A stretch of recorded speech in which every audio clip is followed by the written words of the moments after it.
My name's Vicki Swan and I play the nyckelharpa, and I also play a lot for Playford dances. Now, John Playford was a publisher who in 1651 published a book of tunes and of dances, and this was called the Dancing Master Collection, or the English Dancing Master Collection. And I've done some research into how this collection came into being, and I am going to share with you my research right now.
London, 1650. It had been a beautiful summer's day, and now the sun had set and the stars were starting to twinkle in the clear bright sky. And finally, John Playford was on his way home from the most incredible party that he'd ever been to. It has to be said, he had indeed drunk quite a lot of fine ale that night, and he was feeling quite merry. And as he went along the street, he danced a merry dance and he whistled a jolly tune.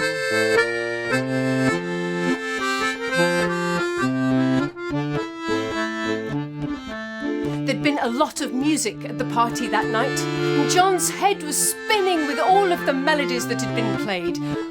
Although, to be honest, he couldn't entirely be sure if his head was spinning because of the music, because of the dancing, or because of the ale. Either way, he wasn't really looking where he was going, and he almost skipped straight into a shadowy figure standing there right in front of him.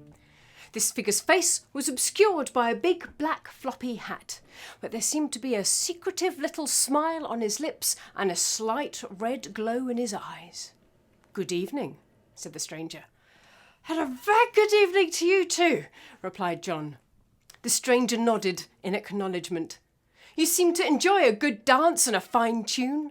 Abide with me a while, and I will show you some of the finest dancing that you have ever seen."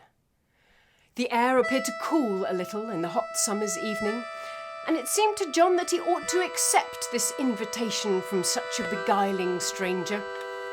So they both went down the street, John and this fine companion, and the secretive little smile spread further across the stranger's lips, and he started to hum a little tune to himself.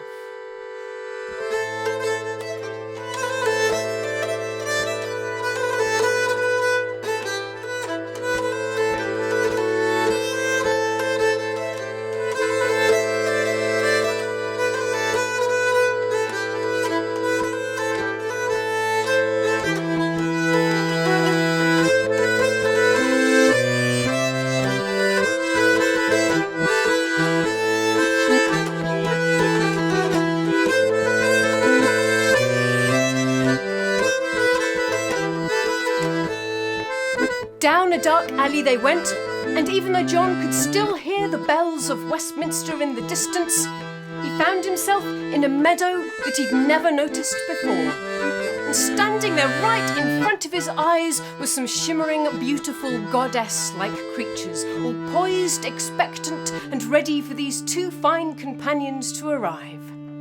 The stranger turned to John and smiled. "Come, join us. Have a dance. This will be the finest dancing in which you have ever participated." John hesitated. He'd heard some strange stories about dancing with ghostly apparitions such as these, but he did love to dance, and what harm could one dance do? "Yes," said John, "I'll dance."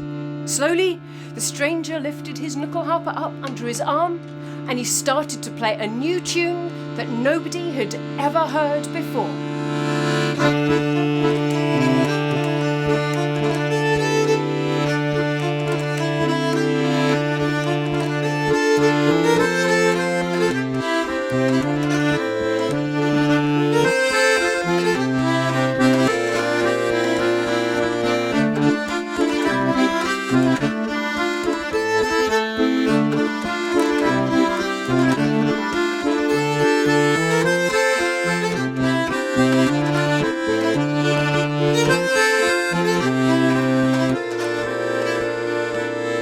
Once, John found that his feet had started to move all by themselves. First, his toes tapped, next, his knees wobbled, then his whole leg, and finally his whole body pulsated to this mesmerizing dance. He was alarmed to find that he couldn't stop, leading up a double forward and back, down and round the outside again, the goddesses doing the same, half around and a circular hay. It was a blur of dancing, faster and faster they went. "Please stop, I need to catch my breath," cried John. But the stranger took none such notice and played on faster and faster.